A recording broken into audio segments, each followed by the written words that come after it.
I just thought I would take the opportunity while we're in lockdown to do a little video on making sourdough, because I've got a couple of friends who would love to be able to make this, and yeah, I just thought, well, maybe now's the time to put it together in a video format so that people would actually follow it and figure it out, and maybe learn a few tips and tricks that I've learned along the way. So and today what I'm doing is working with my starter, which is a rye flour starter.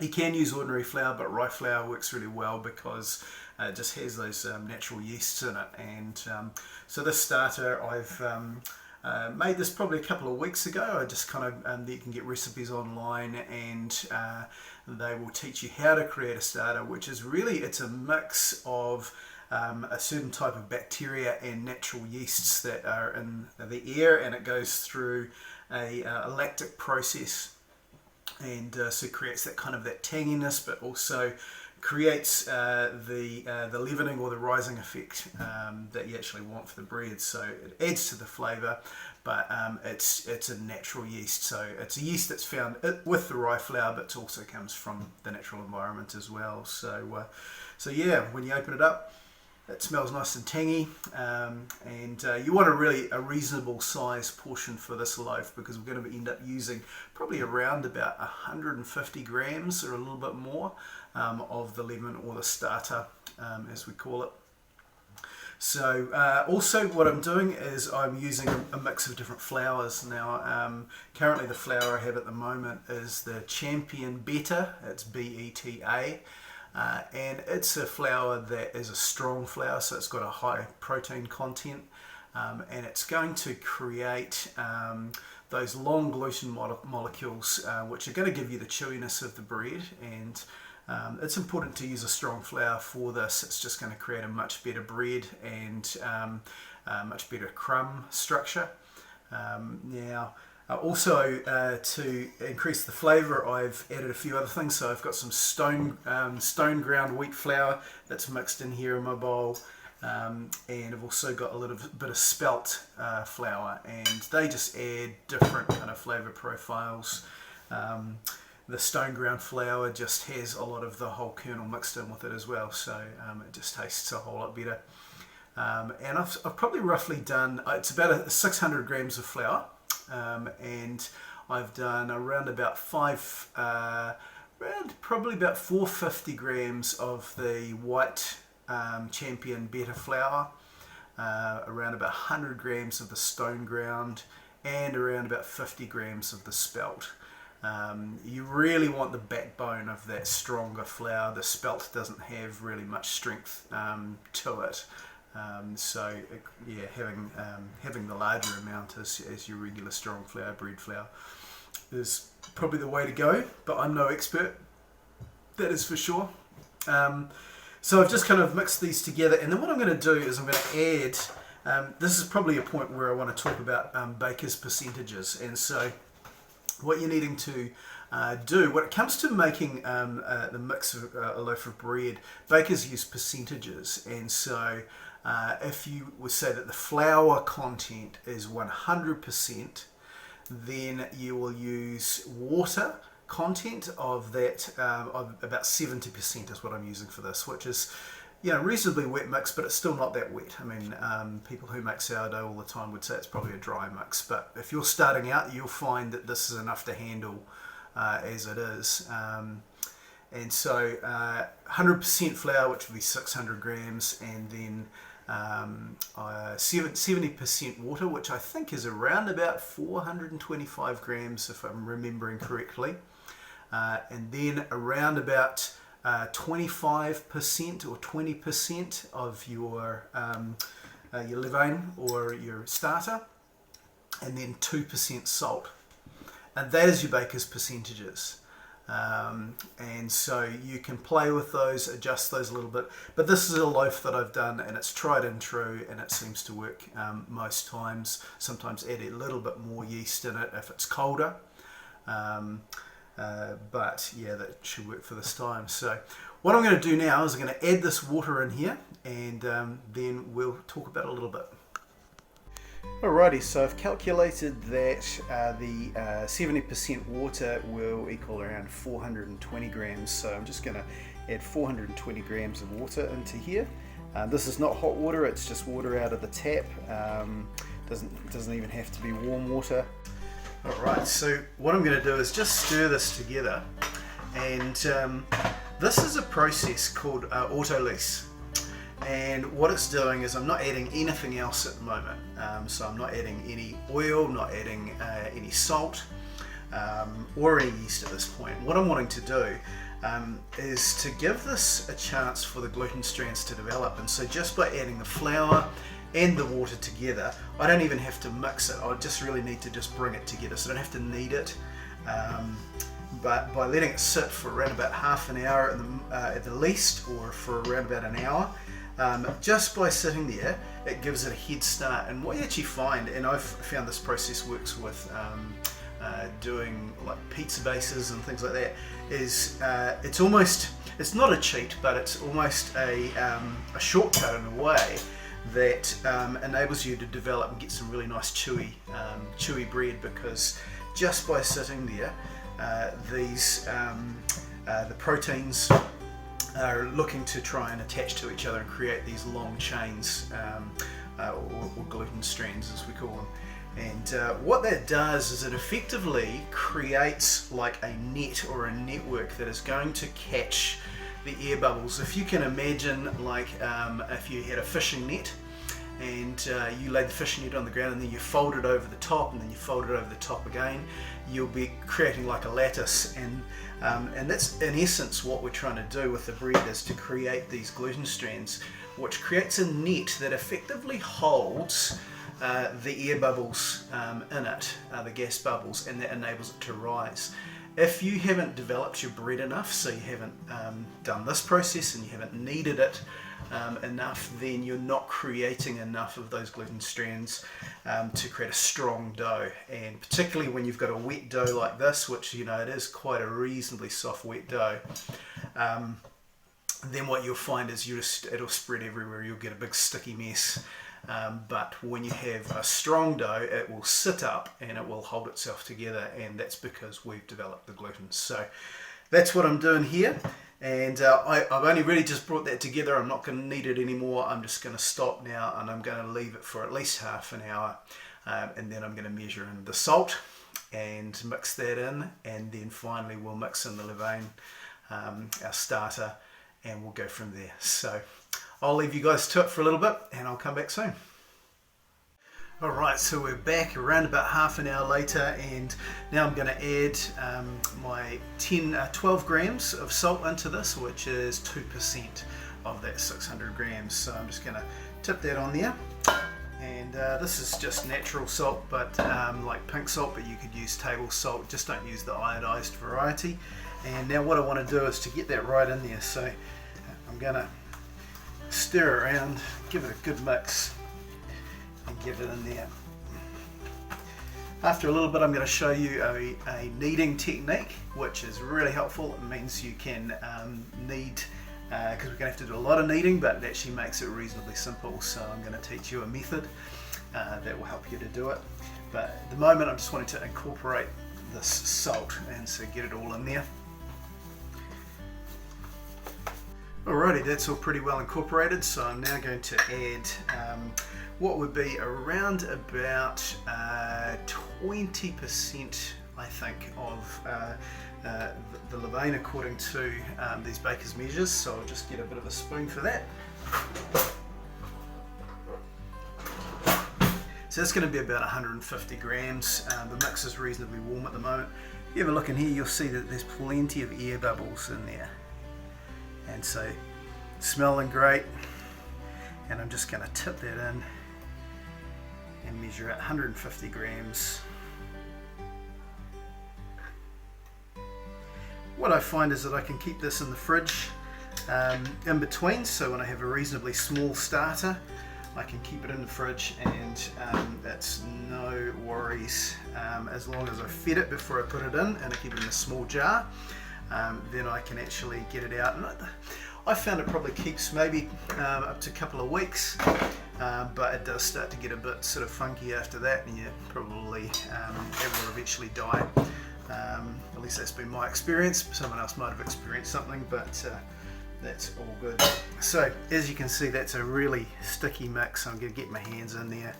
So if you like playing with mud as a kid or Play-Doh, you'll be right at home. This is starting to come together now, and you can see that it's started to incorporate, and I'm starting to pull a bit of the stuff off the sides. And so it is sticky, you can see that. I mean, it's really sticky dough, and if you're anything like me, when I first started doing this, I was kind of like, oh no, how am I ever going to be able to make a decent loaf out of bread of this? It's just too sticky. But it really is about the strength of the dough.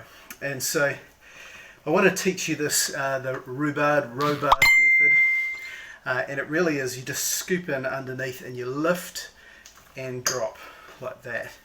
It's a gentle action. It's not not slapping it, throwing around the bench like you see some people do. But this is a really good method, and it strengthens the dough quite a lot. And so we're going to do it around about 800 kneads. So that's one knead like this. 800 sounds like a whole lot, I know, but actually isn't as bad as you think, because by the time you go 1, 2, 3, 4, 5, 6, 7, 8, 9, 10, 11, 12, 13, 14, 15, 16, 17, 18, 19, 20. You only need to do 5 of those and you've done 100. As you do this, you'll notice that it's holding together. It's starting to hold together a little bit more, and every time you do it, you notice it gets a bit stronger. So I'm going to do that for around about 100 times, and then I'm going to let it rest, and I'm going to come back and do that for another 100 times. And I'll do around about 8 times, or if you feel like it, you can do 200 4 times. But you just need to get in that 800, and trust me, it makes a big difference to your dough if you do that. So I've now done, I suppose, around about 300, and even now it's starting to, I don't know if you can see, but it's actually starting to hold together. There's a bit more stretch in it. It's kind of got a bit of strength to it now, even though it's still sticky, but it is improving. So I'm just going to keep doing that. And you can just space it out, you can do it for, 100 times, let it sit for 20 minutes, rest your arm a little bit, and then come back to it. Alright, so I'm now at around about 600, and this has gotten really stretchy, beautifully stretchy, and it holds together. It doesn't break apart like it would have done before. Still needs a little bit of work, but it's you can see it's sort of kind of holding together once I start to lift and fold like that. So I'll do that another 200 times.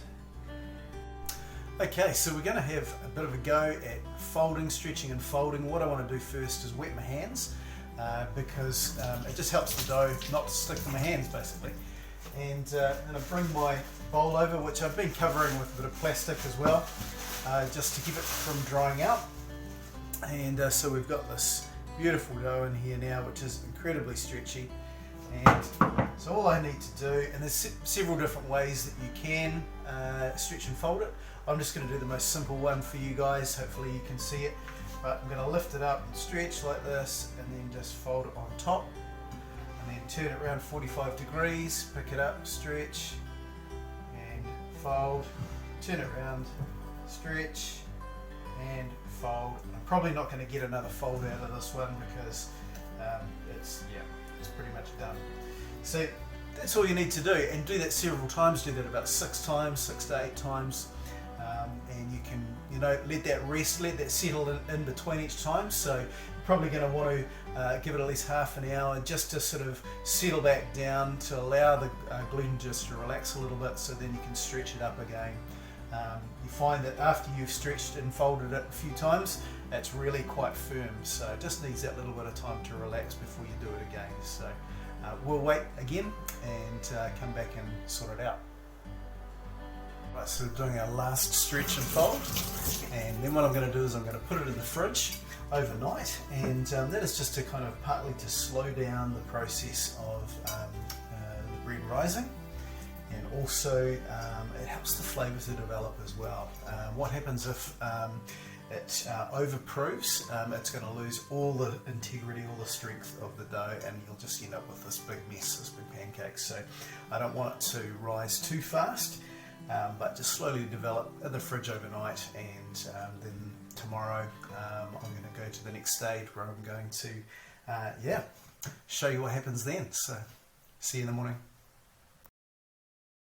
Good morning team, hope you've had a good sleep tonight. We've had a wild and windy and stormy night last night, so I didn't get a particularly good sleep, but I think that my sourdough in the fridge did get a good sleep, and so I've pulled it out this morning and I've noticed that it's actually it's not quite doubled, but you know, maybe 2/3, and I don't know if you can see the top of it, but you can see it's all kind of a bit sort of bubbly and swollen, and even when you look underneath, you can see that there are some air bubbles in there as well. So I'm glad I put it in the fridge, because if I hadn't, then it would have really risen. It's not that cold here, and then I might have a dough that's overproofed, and it's really really hard to kind of redeem it once it's kind of gone. It's lost its strength and its integrity. So basically now I've got a good dough that I can use, and so what I'm going to do this morning is I'm going to shape it, and the shaping is not only to create the shape of the bread, but it's actually to create strength. So because what I want is a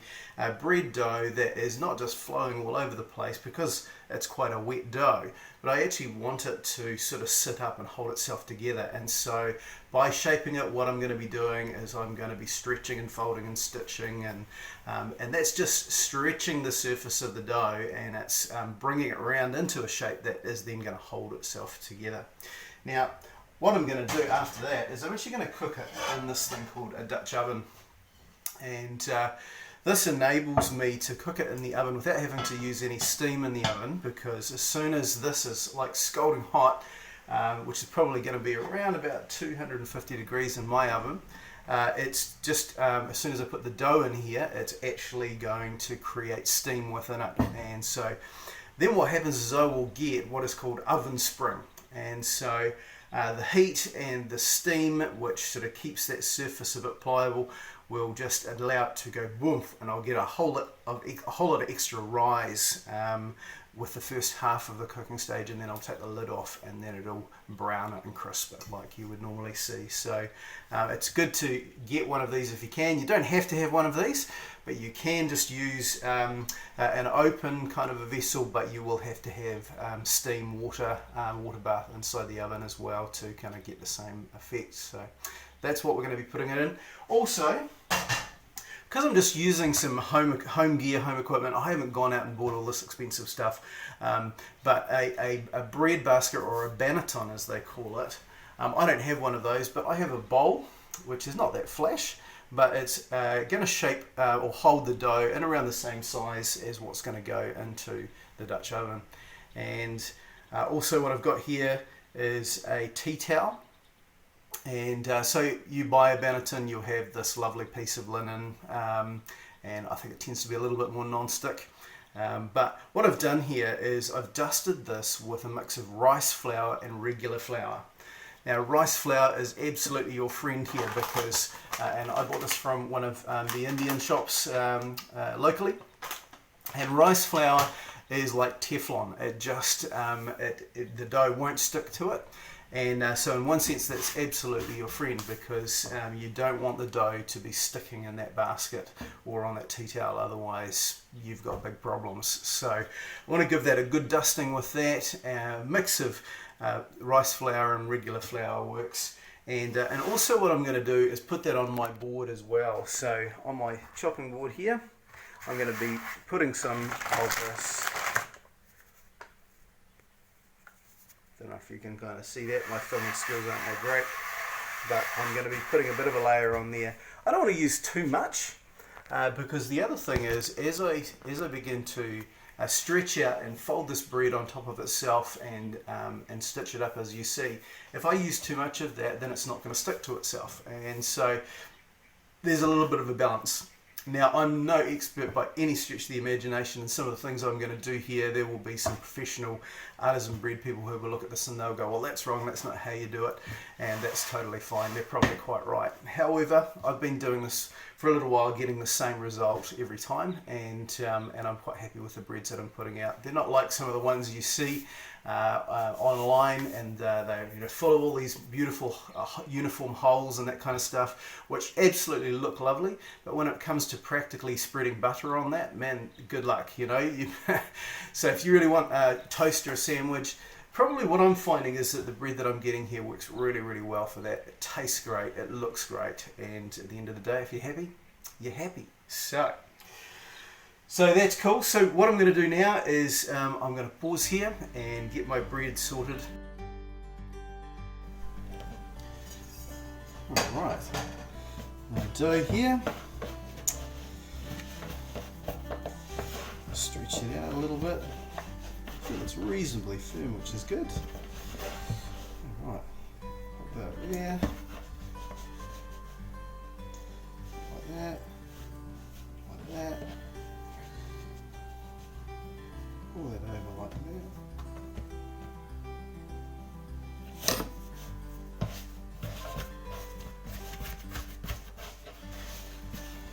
And then I'm just going to shape the round shape of the dough, a little bit more of that. I'm just going to drag it and spin. Drag it and tug. Drag it and tug. I've got a nice wee ball shape here. See, it's sitting up. And then I'm going to pop it here into my banneton, nestle it in there. Right now when I poke it, it springs back straight away. I don't know if you can see that, but basically it springs back very quickly. So when it's ready, what will happen is that it will spring back, but not the full way. So there will still be a slight indent, and I'll know that that's about right. If I put my finger in and it doesn't spring back at all, then I've probably over-proofed it. So I want to kind of keep an eye on it over the next couple of hours. The dough's still reasonably cold. Now, something that I meant to say as well is that now that it's in my banneton, I'm just going to sprinkle a little bit of flour on top and around the edges, just so that when it rises, make sure that it doesn't stick to this tea towel at all. So just a little bit of a dusting around the edges and on the top, and that should be all good. Pop my bowl back on the top, and that'll be awesome. We'll leave it for probably around about 2 hours, but I'll just keep an eye on it, just testing it. Really depends on the temperature of the dough and the temperature of the room that you're in. So yeah, we'll have a look at it soon. Hey again, so I've just come back to have a look at my bread, and I can see that the dough has actually risen really pretty well, and it's reasonably soft. So it's still got a bit of spring back, which is good, but I definitely don't want to leave it any more than it does, If you can just kind of see this, I don't know if you can see the spring back here.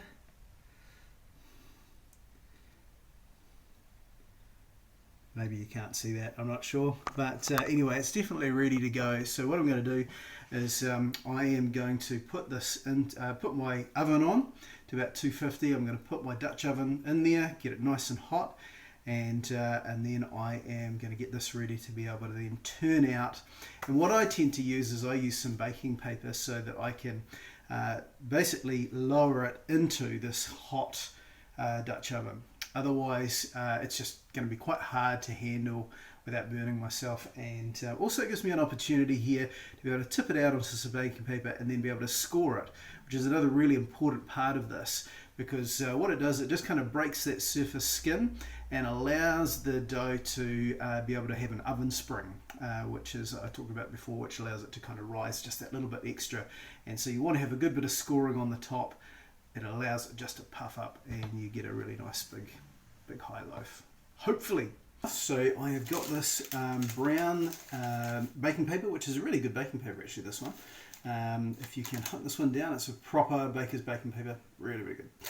And so I'm just going to put that on top, put my plate on here like this, and then I'm just going to quickly just turn it upside down like that. Alright, and lift that off. And now hopefully you can see I peel that off. It comes off quite nicely. My little bread just sitting in there. Then what I'm going to do is I'm going to score this with my little razor blade here. So there's a whole lot of different patterns that you could do, but I'm just going to do my favourite one, which is just my noughts and crosses. Need a good sharp razor for this. You can get these ones that are professional bakers ones called lames, and they are quite good, but I've found that I can just use this little razor blade, which I got from Bunnings actually, so it works well. That is really ready to go, so I'm just going to pull my Dutch oven out of the oven. I'm just going to drop it into there. It's going to be nice and snug, and I'm going to pop the lid on and pop it in the oven. Alrighty, and that's up at 250. I'm going to give that 20 minutes before I take the lid off. At the moment it was sitting well down in the pan, but we'll see, and I'll show you once I take the lid off. Hopefully, fingers crossed, this is going to rise and it's going to look fantastic. So let's see how we go. It is officially time to now take the lid off and have a look and see if my bread has risen inside the oven, if I got that good oven spring or not. So I'm going to turn the camera around and we're going to open the oven and have a look. You ready? Okie dokie, let's have a wee look see in here. Whoa, a bit of steam coming out of there, and lift that up and look at that baby. Yeah, that's come up pretty well. I'm pretty happy with that. So yeah, we'll just leave that in there now for about another 20 minutes and just let that crisp up nice and golden. Well, it's that time. I'm going to bring it out of the oven and we're going to see how it looks. So it's been around about 24-hour process, I think, and let's see what we've come out with. Oh, look at that. Look at that beautiful thing. That has just come out lovely, lovely, lovely. So pretty happy with that. So there's a little bit of work involved in this, but if you take your time, you can do heaps of other stuff in the meantime. Just go away and come back. It doesn't have to be this big, long, arduous process, but you can come out with some great bread and, you know, feed your family, share it with someone else. It's all good. So, hey, thanks for joining me, and why don't you try making this? I'll also include some links that are going to help you with some of the techniques involved, because there's just aspects to this which, you know, the more that you do, the more you learn, the easier it becomes. And so there'll be some things probably as I've gone on that I've maybe neglected to mention, or that you didn't quite see properly from the video, but this was my first crack at doing a video on this one, so hope you'll bear with me, but hope it's been helpful. Alright, see you later.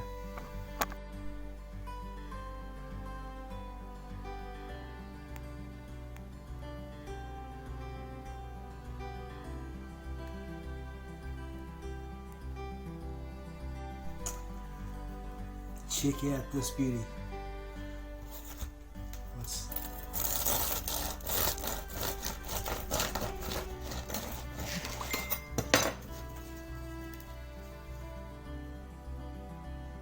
Nothing wrong with that. Pretty stoked with this.